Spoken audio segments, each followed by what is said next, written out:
ये है पाकिस्तान, जो एक सीवियर क्राइसिस से गुजर रहा है।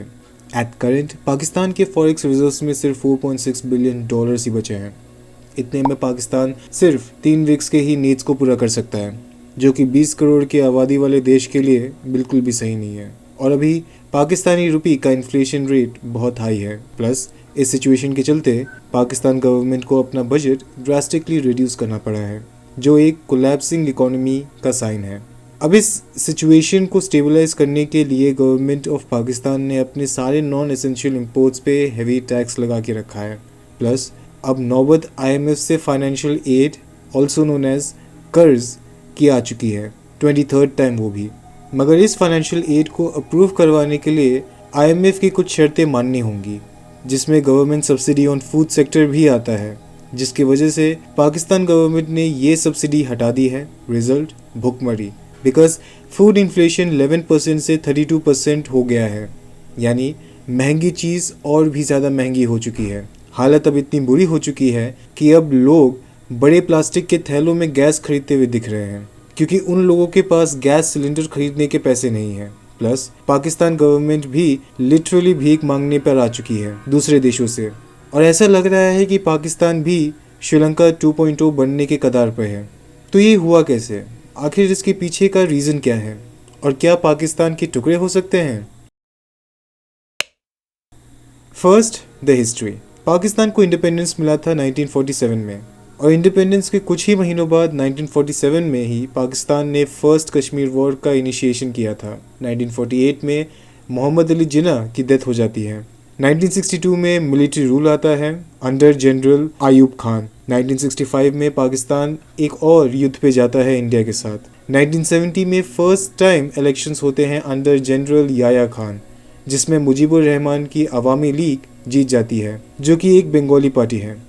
इस इलेक्शन को मिलिट्री जुंटा मानने से मना कर देती है। फिर स्टार्ट होता है Bengali nationalism, mass genocide, migration towards India and 1971 war, also known as Bangladesh liberation war.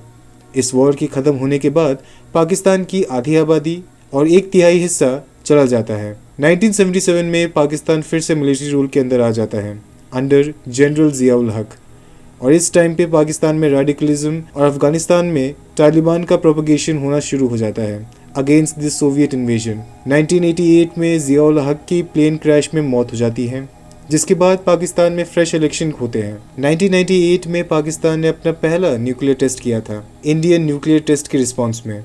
फिर अर्ली 1999 में लाहौर डिक्लेरेशन साइन किया गया था ताकि न्यूक्लियर रेस ना हो साउथ एशियन कॉन्टिनेंट में। फिर मिड 1999 में पाकिस्तान ने कारगिल सेक्टर के इंडियन बंकर्स को ऑक्युपाई कर लिया, स्टार्टिंग कारगिल वॉर। और लेट 1999 में जनरल परवेज मुशर्रफ ने मिलिट्री रूल वापस ला दिया। 2008 में वापस से फ्रेश इलेक्शन करवाए गए। 2018 में इमरान खान की पार्टी पाकिस्तान तहरीक-ए-इंसाफ पावर में आ जाती है, जिसने सालों के पाकिस्तान मुस्लिम लीग नवाज और पाकिस्तान पीपल्स पार्टी का डोमिनेंस एंड कर दिया। अब पाकिस्तान की पूरी पॉलिटिकल हिस्ट्री में ऐसा एक भी प्राइम मिनिस्टर नहीं है जिसने अपना पूरा 5 सालों का टेन्योर कंप्लीट किया हो। For example, Zulfikar Ali Bhutto, founder of Pakistan Peoples Party, को फांसी लगा दी गई थी। बेनज़ीर भुट्टो, जुल्फिकार अली भुट्टो की बेटी, का असैसिनेशन कर दिया जाता है। नवाज शरीफ, जो कि फ़िलहाल अभी एग्जाइल में है। Imran Khan, the former captain of Pakistan cricket team, इनका टेन्योर कंप्लीट होने से पहले ही इनकी सरकार गिरा दी गई। प्लस इन पर भी एक असैसिनेशन अटेम्प्ट हो चुका है, जिसका मतलब ये है कि सिविल एडमिनिस्ट्रेशन में अनस्टेबिलिटी बहुत ज़्यादा रही है। इसके कंपैरिजन में पाकिस्तान में कुल 27 ईयर्स के लिए ही मिलिट्री रूल रहा है, डायरेक्टली या इनडायरेक्टली, और उस टाइम पीरियड में सिर्फ 4 जनरल्स ने पाकिस्तान को रूल किया है, general Ayub Khan, general Yahya Khan, general Zia-ul Haq and general Parvez Musharraf. क्योंकि मिलिट्री रूल स्टेबल रही है सिविल एडमिनिस्ट्रेशन के मुकाबले, तो पाकिस्तान का सबसे ज़्यादा डेवलपमेंट मिलिट्री रूल के अंदर ही हुआ है। प्लस जब एक पार्टी का PM को सैक किया जाता है और दूसरे पार्टी का PM पावर में आता है, तो जो पुरानी सरकार के पॉलिसीज़ थे वो हटा दिए जाते हैं और अपने नए पॉलिसीज़ लाने की कोशिश की जाती है, और अक्सर कोई अच्छे इकोनॉमिक या सोशल पॉलिसीज़ बनाई भी जाती है तो वो नई सरकार आते ही हटा दी जाती है, और रिजल्ट आता है एक unstable economy, investors losing trust in Pakistan, people losing their jobs, और एक नई सरकार फिर से पावर में आ जाती है। और ये साइकिल रिपीट होता रहता है तब तक जब तक मिलिट्री इन्वॉल्व ना हो जाए। प्लस जो 23 टाइम्स पाकिस्तान ने IMF बेल आउट मांगे भी हैं, सिर्फ 6 मिलिट्री रूल से आए हैं। ओके, पर ये बात समझ नहीं आती कि आखिर Pakistan arm forces Pakistani politics में इतनी ज़्यादा इन्फ्लुएंशियल क्यों है। उसके लिए हमें जानना होगा पाकिस्तान की जियोग्राफी एंड डेमोग्राफी। पाकिस्तान का नॉर्थ पूरा माउंटेनस है, पाकिस्तान की ईस्ट पंजाब प्लेन्स और थार डेजर्ट है, पाकिस्तान के साउथ में है Arabian sea and Indus river delta, Pakistan का वेस्ट माउंटेनस और डेजर्ट है। यानी पाकिस्तान का सबसे बड़ा फ्लॉ पंजाब प्लेन्स है। पर अगर इस जियोग्राफी पे डेमोग्राफिक डिटेल्स डाल दी जाए तो सिचुएशन और भी ज़्यादा क्लियर हो जाती है। खैबर पख्तूनख्वा जो कि एक पश्तून मेजॉरिटी स्टेट है, प्रीटी माउंटेनस है और यहाँ इंसर्जेंसी फिलहाल हाई है, सिंपली बिकॉज डेवलपमेंट उस लेवल पर नहीं हो पाई है जिस लेवल पर होनी चाहिए थी। प्लस अफगानी पश्तून का पश्तूनिस्तान बनाने का ख्वाब TTP को जन्म दिया है और ये पाकिस्तान की ही देन है। आखिर तालिबान किसने बनाया था?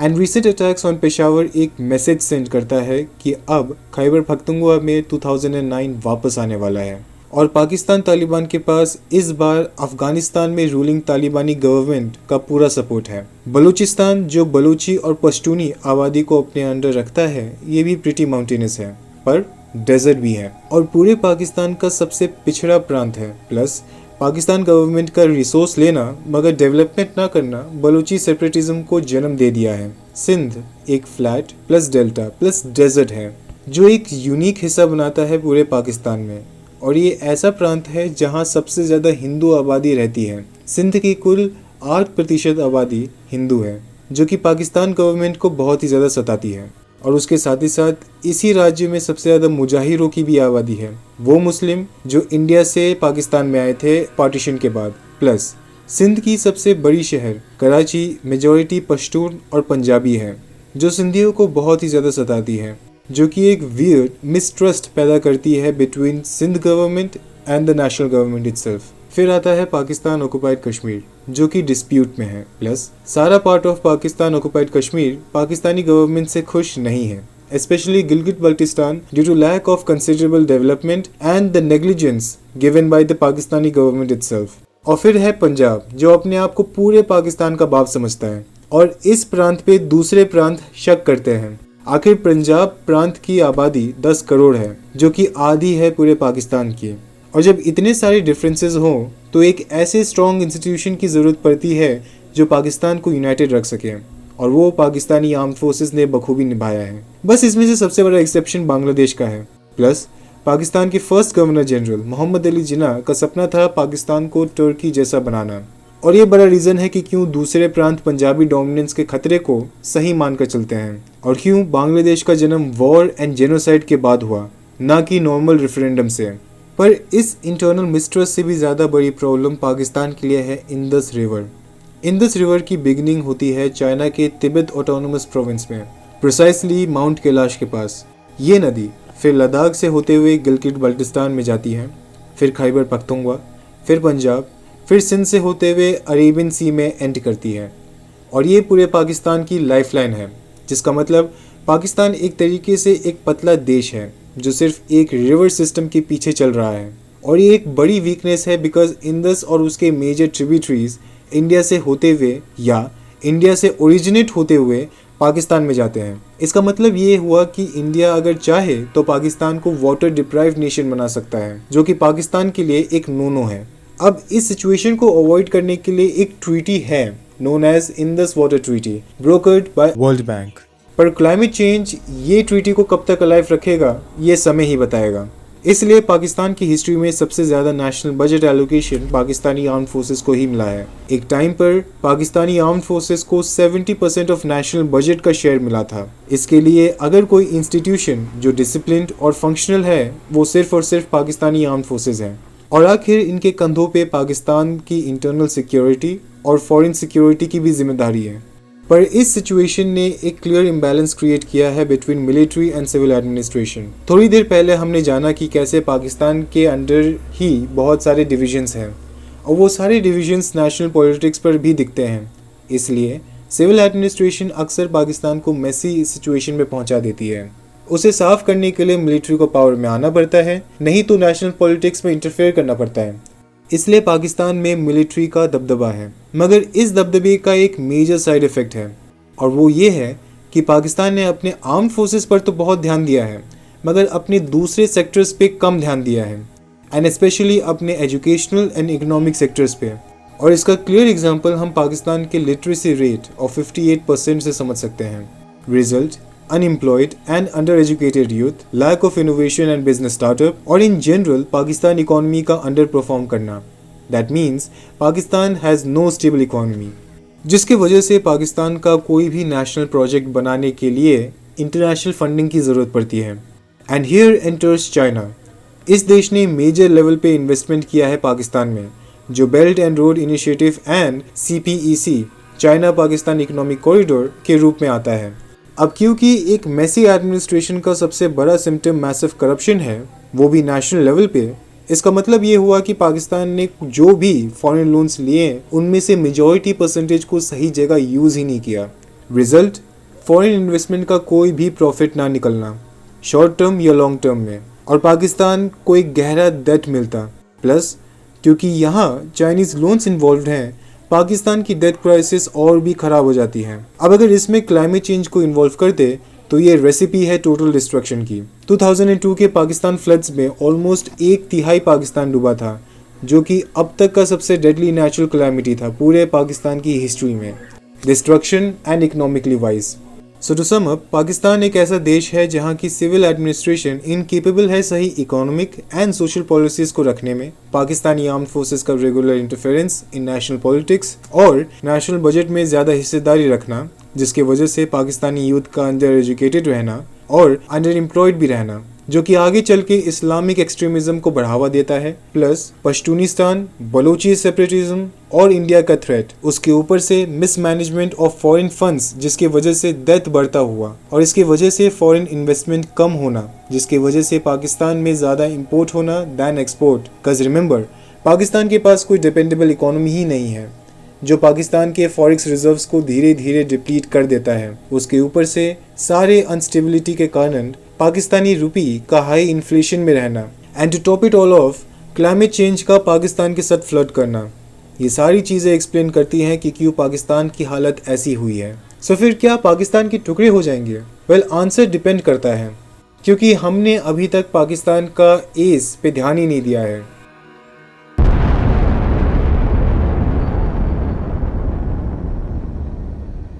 जी हाँ, nuclear weapons. According to federation of American scientist, Pakistan के पास फिलहाल 100 से 120 न्यूक्लियर वॉरहेड्स हैं। अगर किसी को ना पता हो तो न्यूक्लियर वेपन्स का यूज़ एज अ बॉम्ब सिर्फ 2 बार ही हुआ है, on Japanese cities of Hiroshima and Nagasaki, और रिजल्ट नाइटमेरिशली हेल।